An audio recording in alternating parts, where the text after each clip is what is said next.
Assalamualaikum warahmatullahi wabarakatuh. Salam sejahtera untuk kita semua. Di video kali ini kami dari kelompok 3 akan membahas beberapa hal tentang sumber-sumber belajar. Nah, sebelumnya perkenalkan dulu, saya Dina Mariani dengan NPM 2020 1450977 dari Universitas Indrapasta PGRI.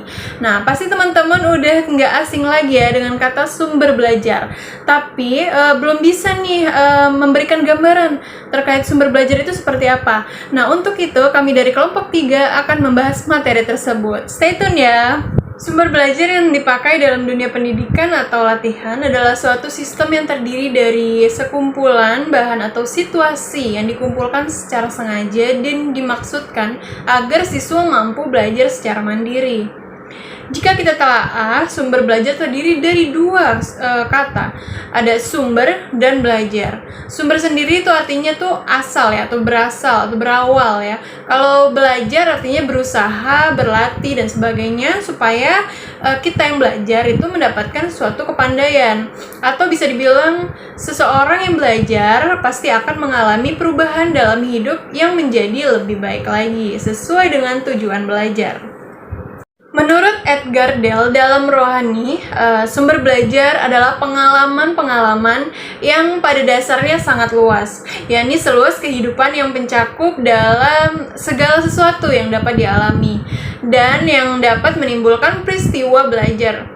Maksudnya perubahan tingkah laku ya ke arah yang lebih sesuai dengan tujuan yang telah ditentukan.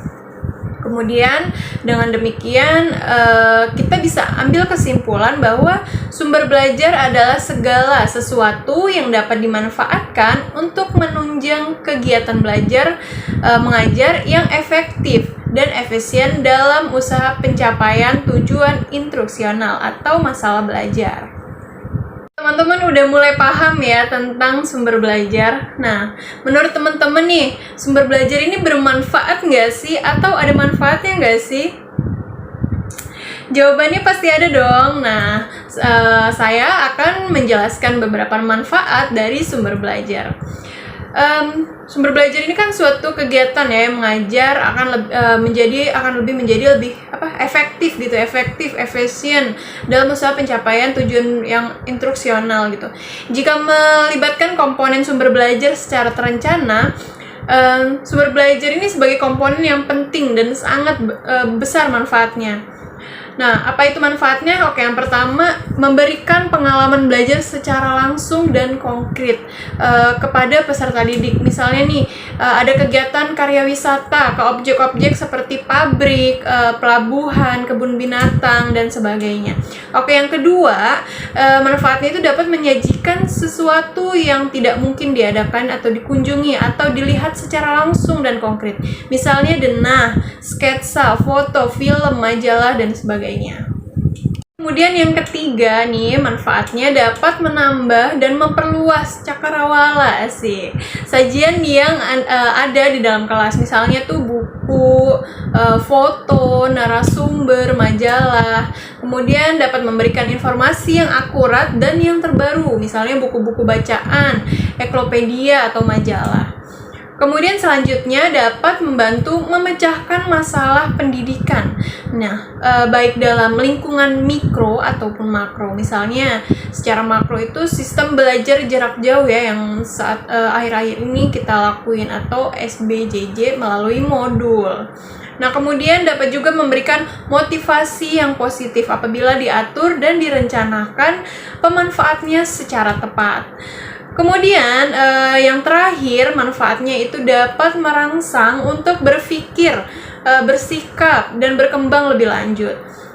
Misalnya buku teks, buku bacaan, film, dan lain-lain yang mengandung daya penalaran sehingga dapat merangsang peserta didik untuk belajar berpikir dan menganalisa serta mengembangkannya lebih lanjut.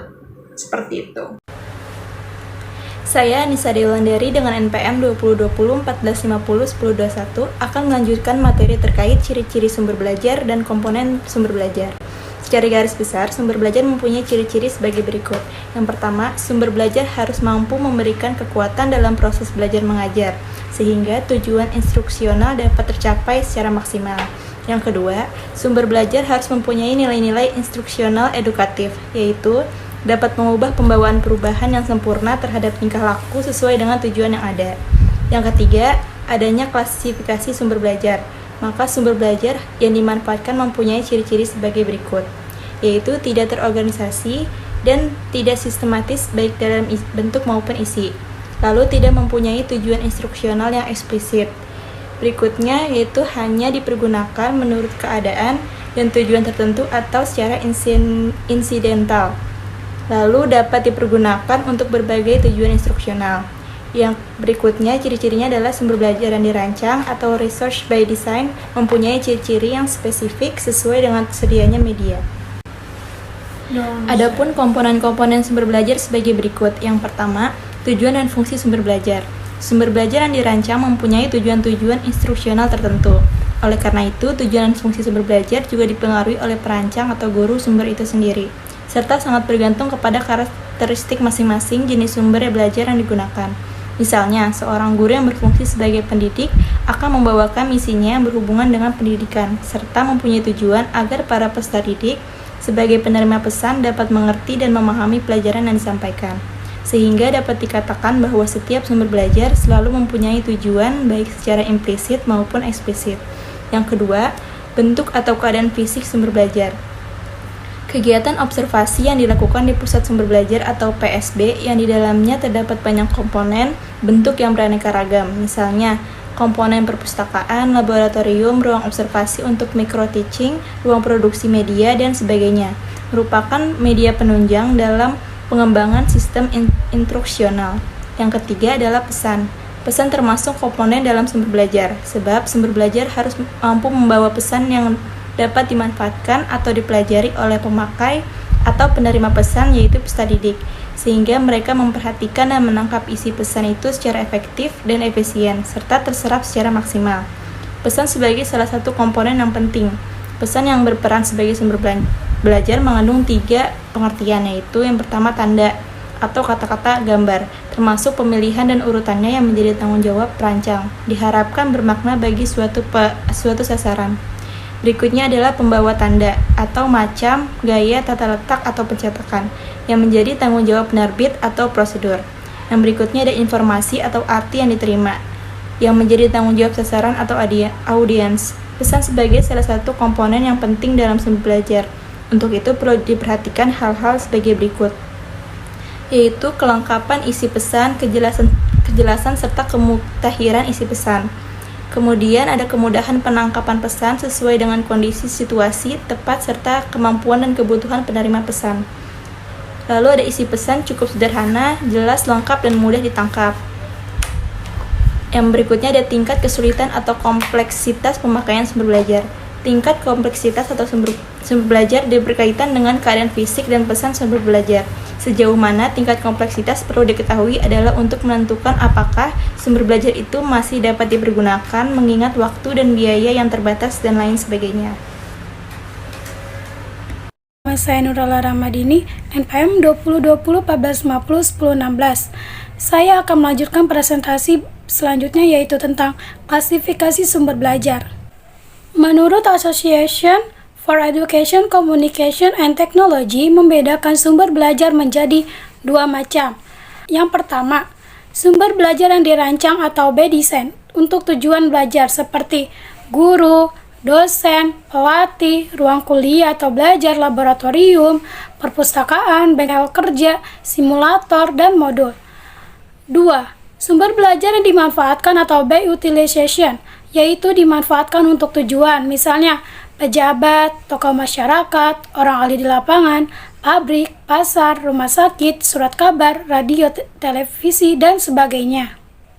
Association for Education, Communication, and Technology juga telah mengklasifikasi sumber belajar menjadi 6 macam, yaitu 1. Pesan atau message, yaitu informasi yang ditransmisikan atau diteruskan oleh komponen lain dalam bentuk ide, fakta, arti, dan data. Termasuk ke dalam kelompok pesan adalah semua bidang studi atau mata pelajaran yang harus diajarkan kepada peserta didik. 2. Orang atau peoples, yaitu manusia yang bertindak sebagai penyimpan, pengolah, dan penyaji pesan. Dalam kelompok ini, misalnya seorang guru, dosen, tutor, peserta didik, tokoh masyarakat, atau orang-orang lain yang mungkin berinteraksi dengan peserta didik. 3. Bahan atau materials, yaitu perangkat lunak yang mengandung pesan untuk disajikan melalui penggunaan alat ataupun oleh dirinya sendiri. Berbagai program media termasuk kategori bahan.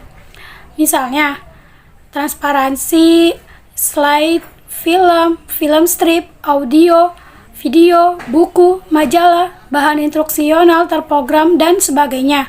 4. Alat atau device, yaitu perangkat keras yang digunakan untuk penyampaian pesan yang tersimpan dalam bahan. Misalnya, proyektor slide, overhead, video tape, pesawat radio, pesawat televisi, dan sebagainya. 5. Teknik atau teknik cues, yaitu prosedur atau acuan yang disiapkan untuk menggunakan bahan, peralatan, orang, dan lingkungan untuk penyampaian pesan. Contoh, instruksional terprogram, belajar sendiri, belajar tentang permainan simulasi, demonstrasi, ceramah, tanya jawab, dan sebagainya. 6. Lingkungan atau setting, yaitu situasi sekitar di mana pesan disampaikan. Lingkungan bisa bersifat fisik, contohnya gedung sekolah, kampus, perpustakaan, laboratorium, studio, auditorium, museum, dan taman, maupun lingkungan non-fisik, contohnya suasana belajar dan sebagainya. Selanjutnya akan dilanjutkan oleh rekan saya. Perkenalkan, nama saya Agung Setiawan dengan NPM 2020 1450 1024. Di sini saya akan menjelaskan tentang pemilihan sumber belajar. Untuk memilih sumber belajar yang baik, perlu memperhatikan beberapa kriteria sebagai berikut. Yang pertama ada ekonomis dan murah. Hendaknya dalam memilih sumber belajar mempertimbangkan segi ekonomis, dalam arti relatif murah, yakni secara nominal uang atau biaya yang dikeluarkan hanyalah sedikit. Yang kedua ada praktis dan sederhana. Praktis artinya tidak memerlukan pelayanan dan pengadaan sampingan yang sulit dan langka. Sedangkan sederhana artinya tidak memerlukan pelayanan khusus yang mensyaratkan keterampilan yang rumit dan kompleks. Yang ketiga ada bersifat fleksibel. Artinya bahwa sumber belajar ini dapat dimanfaatkan untuk berbagai tujuan instruksional dan dapat dipertahankan dalam berbagai situasi dan pengaruh. Yang keempat dan yang terakhir ada komponen-komponen sesuai dengan tujuan. Mungkin satu sumber belajar sangat ideal, akan tetapi salah satu bahwa keseluruhan komponen ternyata justru menghambat instruksional. Baik, terima kasih. Hanya itu penjelasan dari saya. Perkenalkan, nama saya Frida Septiana Putri dengan NPM 2020 14 500 979. Di sini saya akan membahas tentang pengembangan sumber belajar. Dalam berbagai dimensi kehidupan, telah banyak pemecahan masalah yang bersifat rasional dan intelektual. Jika dibantu dengan irasional, akan membangkitkan ide-ide baru. Sehubungan dengan hal itu, aspek-aspek emosional dan irasional harus dipahami untuk meningkatkan keberhasilan dalam pemecahan masalah dan mendongkrak kualitas pembelajaran.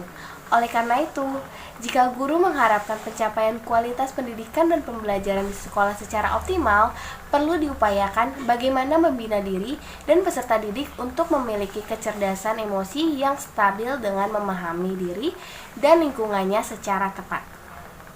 Beberapa hal yang perlu diupayakan untuk mengembangkan sumber belajar dalam pembelajaran antara lain: yang pertama, menyediakan lingkungan yang kondusif. Yang kedua, menciptakan iklim pembelajaran yang demokratis. Yang ketiga, mengembangkan sikap empati dan merasakan apa yang dirasakan oleh peserta didik. Yang keempat, membantu peserta didik menemukan solusi dalam masalah yang dihadapi. Yang kelima, melibatkan peserta didik secara optimal dalam pembelajaran baik secara fisik, sosial, maupun emosional. Yang keenam, merespons setiap perilaku peserta didik secara positif dan menghindari respon yang negatif. Yang ketujuh, menjadi teladan dalam menegakkan aturan dan disiplin dalam pembelajaran. Sekian pembahasan dari saya. Wassalamualaikum warahmatullahi wabarakatuh. Terima kasih.